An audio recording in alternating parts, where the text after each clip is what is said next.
বলছি দার্জিলিং এ পাহাড়ে চা শ্রমিকদের পুজো বোনাসের দাবিতে 12 ঘন্টা বন্ধ।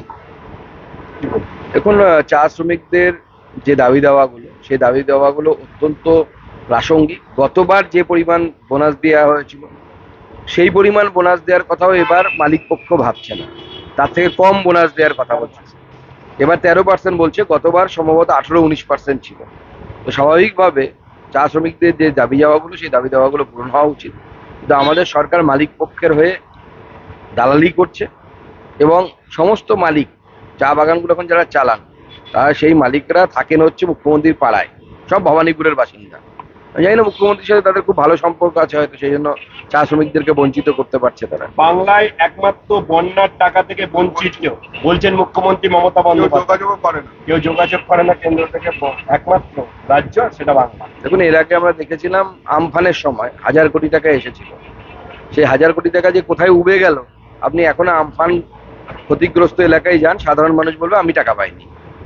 তৃণমূল নেতাদের অ্যাকাউন্টে টাকা ঢুকেছে, পঞ্চায়েত প্রধানের স্ত্রীর অ্যাকাউন্টে টাকা ঢুকেছে। প্রথম কথা হচ্ছে, আপনার এই ন্যাচারাল ক্যালামিটিস নিয়ে আপনাকে প্রধানমন্ত্রীর সাথে বা প্রধানমন্ত্রীর দপ্তরের সাথে যোগাযোগ করতে হবে। মাননীয় মুখ্যমন্ত্রী কি কোনো চিঠি লিখেছেন কি মাননীয় প্রধানমন্ত্রীকে যে আমাদের বন্যা হয়েছে, আমাদের আপনার সাহায্য দরকার? উনি তো সারা জীবন লড়াই করতেই করতেই চলে গেলেন, প্রধানমন্ত্রীর সাথে লড়াই, এর সাথে লড়াই, যখনই পাচ্ছে যাকে পাচ্ছেন তাকে গুতোচ্ছেন।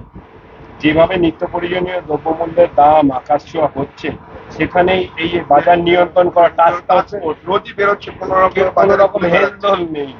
দেখুন, এই টাস্ক ফোর্স সবাই জানে যে তৃণমূল নেতাদেরকে টাকা দিলে পরে যা ইচ্ছে তাই রেট নেওয়া যায়। সব বাজারগুলো থেকে তোলাবাজি হয়, কোথায় কে দোকান বসাবে, কি বিক্রি করবে, সমস্ত কিছু তৃণমূল নেতাদেরকে তোলাবাজি দিয়ে হয়, পয়সা দিয়ে হয়, কাটমানি দেওয়া হয়। তো এবার স্বাভাবিকভাবে যারা কাটমানি দেবে তারা তো আর ওই টাস্ক ফোর্স মানবে না। শেষ প্রশ্ন হচ্ছে, তিলোত্তমা নারকীয় হত্যা সুবিচার চেয়ে আন্দোলন যাদবপুরে, সেখান থেকেই স্লোগান উঠেছে কাশ্মীর মাঙ্গে আজাদি। দেখুন, আমি আগেই বলেছি যে এই আন্দোলনটাকে হাইজ্যাক করার চেষ্টা কিছু অতি বামেরা করছে। তো সেই উদ্দেশ্য একটাই, তারা মমতা বন্দ্যোপাধ্যায়ের অঙ্গুলি হেনলেই করছে। তারা জানে যে এই স্লোগানগুলো উঠলে পরে সাধারণ মানুষ পিছিয়ে আসবে, কারণ সাধারণ মানুষ কাশ্মীরের আজাদি চায় না। সাধারণ মানুষ ভারতবর্ষকে নিয়ে খুশি আছে। সাধারণ মানুষ তাদের এই দাবি দাওয়াগুলোকে সমর্থন করে না, কিন্তু তারা মমতা বন্দ্যোপাধ্যায়ের অঙ্গুলি হেলানে এরা এই কাজটা করছে, যারা সাধারণ মানুষ আন্দোলন থেকে সরে যায়। এরাই নো ভোট টু বিজেপি করে ভোটের সময়, অর্থাৎ পক্ষান্তরে তারা বামপন্থী সামনে, ওটা তাদের ক্যামোফ্ল্যাজ বা ছদ্মবেশ, পেছন থেকে তারা তৃণমূল কংগ্রেসের অ্যাক্টিভ কর্মী। সুন্দরবন ঘুরতে যেতে চাইছেন? তাহলে দেরি কিসের? আজই বেরিয়ে পড়ুন। কোথায় থাকবেন, কি খাবেন, জঙ্গল সাফারি বা কেমন হবে, পয়সা দিয়ে পরিষেবা মিলবে তো? এসব চিন্তা এখন অতীত। আপনাদের সেবায় exclusive Sundarbans tour operator SD holiday Sundarbans. আমাদের ঠিকানা ক্যানিং টাউন, ক্যানিং স্টেশনের পাশে, দক্ষিণ 24 পরগনা। Email sd.holiday17@gmail.com।